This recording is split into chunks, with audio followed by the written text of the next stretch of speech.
So first off, thanks so much to Kelsey and Mike and the whole team at America Walks for hosting this session. It's a real honor to be included here alongside the other presenters and everyone that's actually here today. So thanks very much.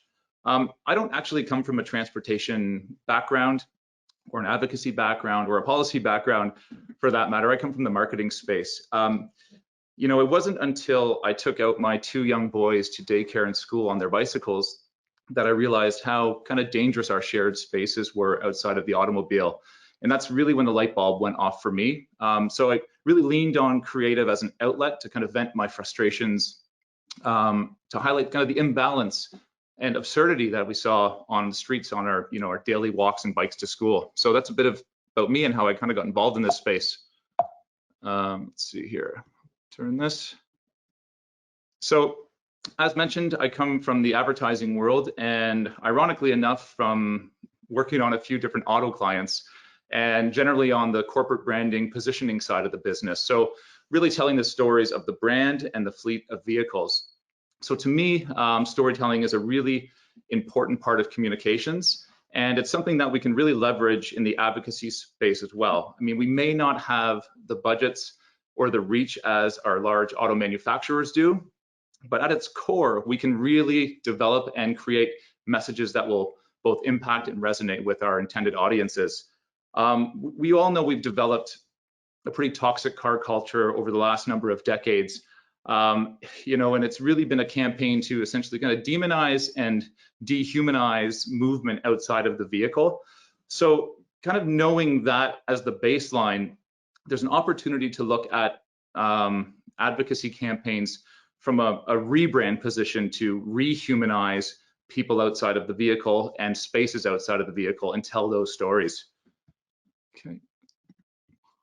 But before we tell the story, we really need to remember who we're speaking to, and then we can craft our message that way. So this can be extremely nuanced right now, and that's thanks to so much data, so much research we have. We can be highly targeted, obviously, with all the online and marketing tools we have now. But generally, we know that when we're looking to create safer spaces and places for people outside of the car, we know that there's going to be a large group that is opposed to this. And this is not news to anybody that's here today, but I mean, that's because of 50, 60 years of, vehicular prioritization and catering to. So anything that's kind of positioned as an alternative to the automobile is seen as problematic, and it's been framed up that way, and there's been a narrative developed that way over the last 50, 60 years. So it's really ingrained in people, even subconsciously. So this is the lens that we have to remember to look through while we're crafting our messages in an attempt to kind of reach across the aisle and potentially turn people into supporters, or at least soften them and start shifting the perceptions of who people outside the car are and what advantages there are to creating spaces for people outside the vehicle. Okay, so that being said, how do we do it? Well, there's lots of ways to do that, but these are three pillars I see in the communication framework that generally seem to be beneficial when communicating. So keeping things simple. If we're looking at rebranding our position, it's really important to stay focused. We all want to scream from the mountaintops the incredible, environmental, societal, social, and economic benefits and impacts that complete streets and spaces for people actually have. But sometimes when we create too many messages or try to communicate too many things all at once, it becomes overwhelming for the audience. And then that core message may get lost. So it's really important to pick a clear message and stick to that and focus on the objective of what that message is. A few well-crafted words can be, just as powerful as a textbook of information sometimes.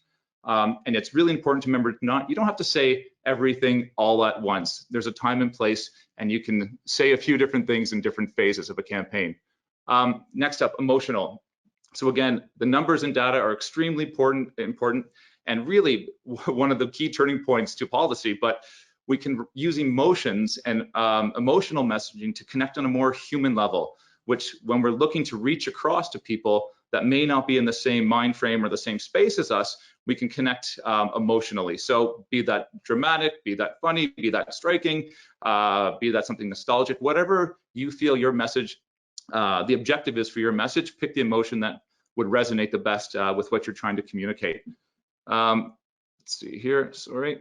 Let's see. And relatable. This is probably the most important side of things. And one of the key pillars for me is we need to build bridges where possible right now. Unfortunately, there's enough toxicity in this space that we really need to cut through this. We need to reach across and really highlight our commonalities with the people we're trying to reach, or those people that are potentially opposed to what we're positioning and offering and presenting. You know, we never want to frame up messages, bikes versus cars or drivers versus pedestrians. It's just not helpful if the goal is to, again, to reach across and bridge those gaps.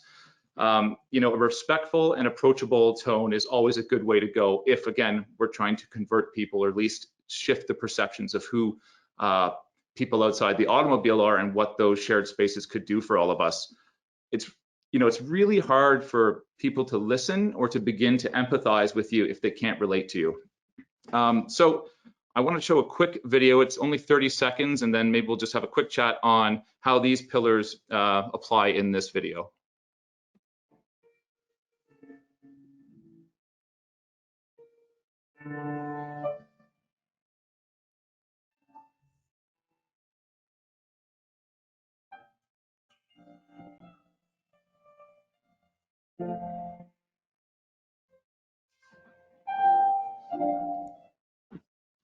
Okay, so that was a communication called the school run.